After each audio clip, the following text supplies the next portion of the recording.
ಗ್ರಹಗಳು ಅಥವಾ ಆಸ್ಟೆರಾಯ್ಡ್ಸ್ ಸವಿಸ್ತಾರವಾದ ಪಟ್ಟಿಯಲ್ಲಿ ಸೂರ್ಯನ ಸುತ್ತ ತಿರುಗುವ ಸಾವಿರಾರು ಶಿಲಾಲೋಹದ ತುಣುಕುಗಳೇ ಈ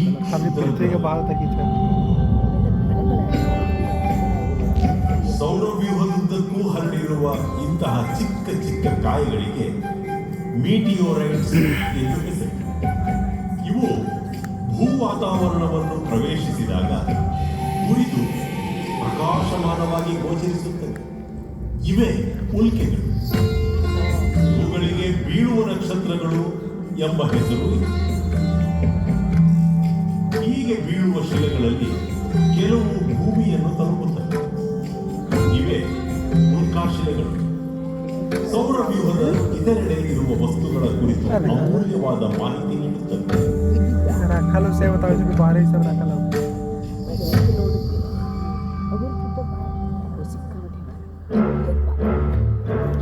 ಗುರುಗ್ರಹ ಅಂದರೆ ಬೃಹಸ್ಪತಿ.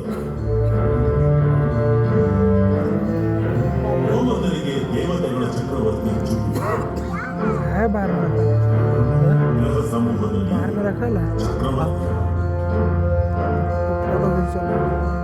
ಭೂಮಿಗಿಂತ 1000ದಷ್ಟು ಹೆಚ್ಚು ಗಾತ್ರವಿರುವ ಗುರು ಅದ್ಭುತ ಮಹಾಕಾಯ. ಅದು ಮುಖ್ಯವಾಗಿ ದ್ರವ ರೂಪದ ಹೈಡ್ರೋಜನ್ನಿಂದ ಆಗಿದೆ. ಗುರುಗ್ರಹದ ಮೇಲೆ ಮಂದವಾಗಿ ಮಿನುಗುವ ಬಣ್ಣ ಬಣ್ಣದ ಬಟ್ಟೆಗಳು, ಇವುಗಳ ನಡುವೆ ಎದ್ದು ಕಾಣುವ ದೊಡ್ಡ ಕೆಂಪು ಶತಮಾನಗಳಿಂದ ಬೀಸುತ್ತಿರುವ ಚಂಡಮಾರುತ. ಗುರುವಿನ 50ಕ್ಕೂ ಹೆಚ್ಚು ಉಪಗ್ರಹಗಳ ಪೈಕಿ ಮುಖ್ಯವಾದ 4 ಮಹಾಸಾಧಕ ಗೆಲಿಲಿಯೋ ಮೊದಲು ವೀಕ್ಷಿಸಿ ಅಭ್ಯಸಿಸಿದರು. ಸಮಯದೊಂದಿಗೆ ಬದಲಾಗುವ ಉಪಗ್ರಹಗಳ ಸ್ಥಾನಗಳನ್ನು ತಮ್ಮ ಟಿಪ್ಪಣಿಗಳಲ್ಲಿ ಗುರುತಿಸಿದರು. ಇವು ಅವರ ಅಂದಿನ ಕ್ರಾಂತಿಕಾರಿ ಚಿಂತನೆಯನ್ನು ತಿಳಿಸುತ್ತವೆ. ಇವುಗಳಿಗೆ ಗೆಲಿಲಿಯನ್ ಉಪಗ್ರಹಗಳು ಎನ್ನುತ್ತಾರೆ. ಗುರುಗ್ರಹವನ್ನು ಸುತ್ತಿದ ಮೊದಲ ಮಾನವ ನಿರ್ಮಿತ ಉಪಗ್ರಹದ ಹೆಸರು ಗೆಲಿಲಿಯೋ.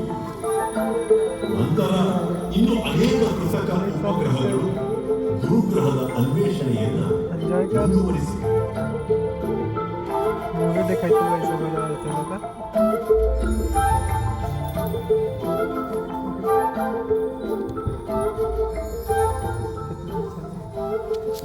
ಬರಿಗಣ್ಣಿಗೆ ಕಾಣಿಸುವ ಅತ್ಯಂತ